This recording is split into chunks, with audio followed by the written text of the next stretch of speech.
সবাইকে good morning. এই দেখো আমার বুচু গাড়ি চালাচ্ছে আজকে ফার্স্ট টাইম। আমি আমার ছেলের স্কুলে গাড়ি নিয়ে যাচ্ছি, ও প্রথম লাইসেন্স পেয়েছে। আর এই প্রথম আমরা কলকাতায় যাচ্ছি গাড়ি নিয়ে। ও কিন্তু কোনো ট্রেনিং স্কুল থেকে গাড়ি চালানো শেখেনি, ও আমার জামাইবাবুর কাছ থেকে গাড়ি চালানো শিখেছে। শিখে ফার্স্ট টাইম আজকে যাচ্ছি কলকাতায়। এই দেখো কলকাতা মানে প্রপার কলকাতায় যাচ্ছি ছেলেকে স্কুলে নিয়ে সকালবেলা। চলো দেখি কিরকম ড্রাইভ করে।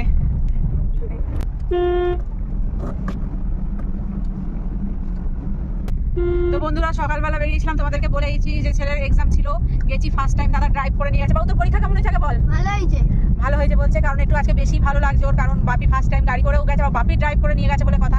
এই যে আর কি আজকে ফার্স্ট টাইম কলকাতায়, ফার্স্ট টাইম আছে কলকাতা। আজকে তারাতলা বড় সিগন্যাল পার করেছে, চেতলায়, রাসবিহারী মোড়, প্রপার কলকাতা, পুরো কলকাতা ঘুরে এসেছে। ঠিকঠাক করেছে, কোনো একদম অসুবিধা হয়নি, এতটুকু কোনো জায়গায় লাগায়নি, কোনো কেস হয়নি, কোনো সার্জেন ধরেনি, সিগন্যালও ঠিকঠাক একদম পারফেক্ট, যেখানে দাঁড়িয়েছে যেখানে যাওয়া গেছে। ড্রাইভ করলে অবশ্যই কিন্তু কমেন্টে দেখা হবে নতুন কোনো